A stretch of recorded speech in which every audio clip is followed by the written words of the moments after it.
barat kampung ada gunung yang tidak begitu besar, lebih tepatnya disebut bukit karena areanya terlalu kecil.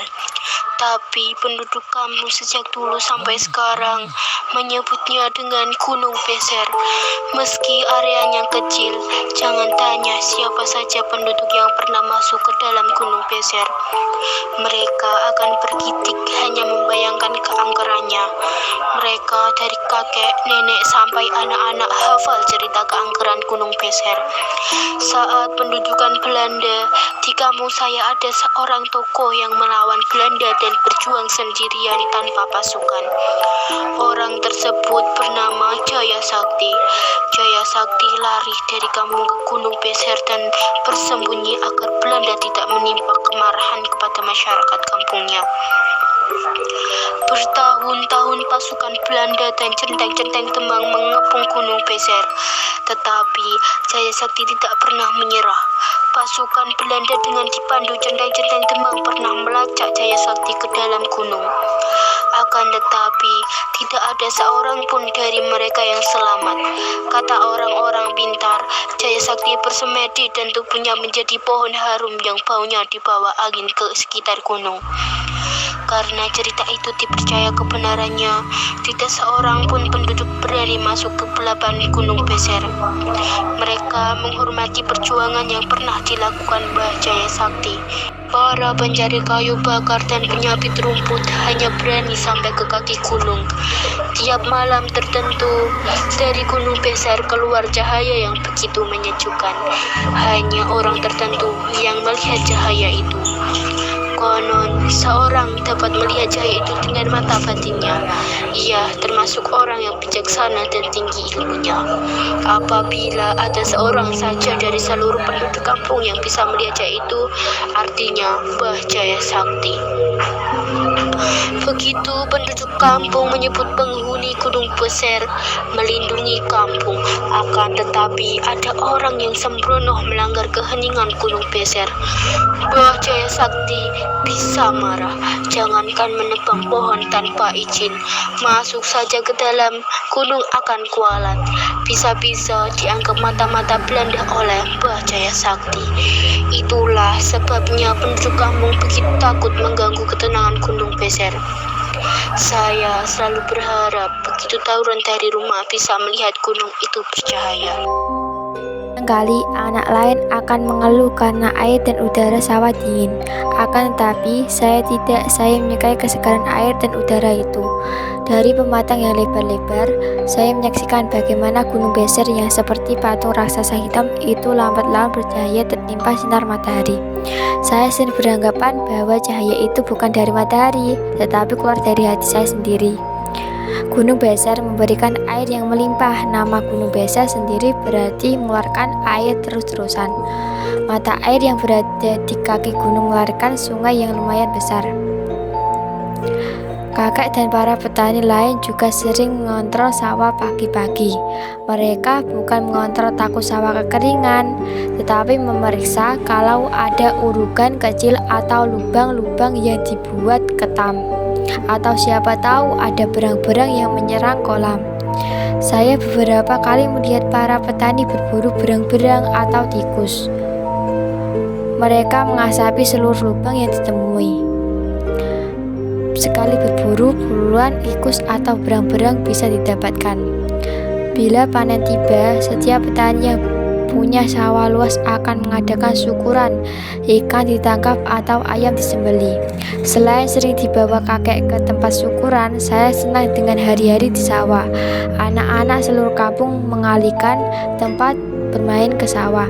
Ada yang membuat baling-baling, bermain musik dengan trompet-trompet kecil dan batang padi, atau berburu burung beker. Bagi anak-anak, sawah adalah tempat yang paling banyak memberi kenangan. Setiap sore, kecuali hari Jumat, anak-anak belajar mengaji di masjid. Selain dari Kang Hasim, saya belajar mengaji dari kakek. Bagi saya, mengaji bukan hal baru. Maka pelajaran yang diberikan Kang Hasim kepada anak-anak lain sering merupakan hal yang sudah saya hafal betul. Pulang dari mengontrol sawah, saya diajak kakek jalan-jalan ke pasar yang buka seminggu sekali. Kakek membeli berbagai keperluan sehari-hari dan saya selalu punya jajanan enak. Kalau tidak kue serabi, saya memilih kue pukis. Saya merasa waktu itu kakek adalah orang yang dihormati oleh penduduk kampung. Siapapun akan mengangguk hormat apabila bertemu kakek. Di sawah, saat mengontrol air, kakek menjadi tempat bertanya apabila ada masalah. Sering kakek juga diminta mengobati orang-orang yang sakit. Apabila sakit itu karena makhluk halus yang main-main, bila ada orang yang kesambet oleh penghuni gunung besar, mereka membawanya ke rumah kakek. Kedamaian kampung saya mulai terusik saat jalan besar menghubungkan dengan kota, kecamatan, dan kota kabupaten diperbesar dan diaspal. Memang aspal ala kadarnya, tidak sebagus sekarang, tapi jalan itu memberikan gejolak tersendiri. Perkenalan kampung saya dengan dunia luar menyadarkan penduduk bahwa di luar sana sudah banyak yang terjadi. Kebutuhan hidup semakin meningkat, kampung saya semakin sibuk. Kebutuhan yang semakin mendesak itu memaksa penduduk kampung untuk memfungsikan segala yang dipunyai. Para lulusan sekolah dari kota merencanakan untuk membuat pertanian terpadu di kaki gunung dengan melibatkan seluruh penduduk. Perselisihan antar penduduk mulai terasa ketika penggerak pembangunan yang merupakan lulusan sekolah dari kota itu merencanakan untuk membuka sebagian gunung besar untuk perluasan lahan pertanian dan kebutuhan pabrik. Saat ini adalah waktunya untuk membangun demi kemajuan. Kita tidak akan pernah bisa maju apabila masih takut dengan hal-hal yang tidak masuk akal. Apanya yang mesti ditakuti dari penghuni Gunung Beser? Mereka malah telah memberikan apa yang dipunyainya. Air yang melimpah, tanah yang subur, dan udara yang segar. Semakin banyak penduduk yang mendukung pembukaan Gunung Beser. Sebagian yang masih menghormati harisma Gunung Beser datang ke rumah kakek. Mereka meminta pendapat kakek. Saya tidak tahu apa yang kakek katakan sebelum mereka pulang. Besoknya, wakil dari panitia pembangunan itu datang ke rumah kakek. Mereka tahu bahwa kakek adalah kunci dari masalah ini. Penduduk yang tidak setuju dengan pembukaan Gunung Beser hanya akan mendengarkan apa yang dikatakan kakek. Saya tidak begitu jelas menangkap apa yang dibicarakan mereka. Akan tetapi, dari nada suara yang semakin meninggi, saya tahu bahwa mereka bersih tegang. Saya mengintip peristiwa itu dari bilik kamar.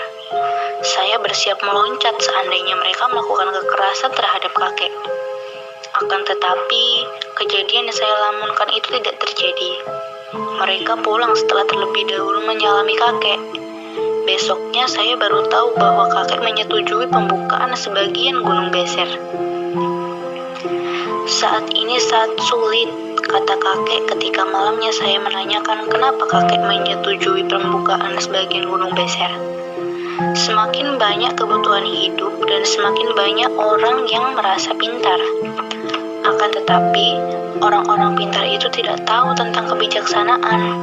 Mereka tidak sadar bahwa sebagian besar manusia yang ada di dunia ini adalah yang ada di bawah standar kepintaran. Kisah Mbah Jaya Sakti masih diperlukan untuk melindungi Gunung Beser. Saya kurang mengerti apa yang dikatakan kakek. Ketika malam besoknya, kakek bercerita bahwa Mbah Jaya Sakti dan keangkeran Gunung Beser itu tidak ada. Saya semakin tidak mengerti dengan kakek. Kalau begitu, kenapa tidak dari dulu Gunung Beser itu dibuka? Gunung Beser akan marah kalau dibuka, kata kakek. Kan Mbah Jaya Sakti dan keangkeran itu tidak ada. Ya, tidak ada. Tapi Gunung Beser tetap akan marah apabila dibuka. Kenapa kakek menyetujui? Mereka berjanji akan membuka sampai perbatasan kaki gunung saja. Pembukaan kaki Gunung Beser itu akan dilakukan dengan bergotong royong. Bantuan tenaga dan dana besar dari pihak pabrik disambut masyarakat.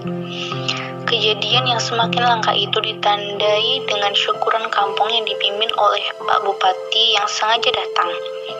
Tidak ada kejadian-kejadian aneh selama pembukaan kaki gunung. Tanaman pun tumbuh subur karena tanahnya subur dan air melimpah. Rumah-rumah dibangun karena pabrik-pabrik membutuhkan banyak pekerja yang sebagian besar didatangkan dari daerah lain. Para penggerak pembangunan itu mendapat pujian dari hampir seluruh penduduk kampung. Mereka dibicarakan di setiap pertemuan resmi dan tidak resmi. Kakek meninggal tidak lama kemudian. Kematian kakek tidak mendatangkan perhatian yang besar dari penduduk. Saya sedikit cemburu kepada penggerak pembangunan yang sudah mencuri perhatian penduduk dari kakek itu. Kecemburuan itu bisa diredam karena saya sudah masuk sekolah menengah mengagumi juga apa yang mereka lakukan. Sarana-sarana umum dibangun. Banyak rumah memiliki pesawat televisi. Semakin banyak anak-anak yang meneruskan sekolah di kota. Kepercayaan bahwa keangkeran Gunung Beser itu tidak ada, mendorong penduduk untuk membuka Gunung Beser lebih jauh. Gunung Beser bercahaya siang malam oleh semaraknya listrik. Adanya perkelahian petani gara-gara berebut air. Para remaja putus sekolah kebingungan mencari kerja karena menggarap lahan pertanian yang semakin tidak subur itu terasa rendah. Musim yang datang tidak lagi bersahabat. Kekeringan di musim kemarau dan banjir-banjir kecil di musim hujan tidak lagi asing. Para penduduk tidak menyerah. Alam harus ditaklukkan. Akhir cerita, tokoh saya hanya bisa mencatat peristiwa-peristiwa seperti itu tanpa mengerti apa yang telah terjadi. Satu hal yang pasti, kita harus lebih dekat bersahabat dengan alam agar alam lebih bersahabat dengan kita. Pohon memang keramat, harus dihargai, dihormati, dijaga, dipelihara. Tanpa pohon, bencana akan lebih sering terjadi menimpa kita. Mbah Jaya Sakti mestinya berubah menjadi kesadaran ilmu. Kakek benar, banyak orang cuma merasa pintar, padahal tidak.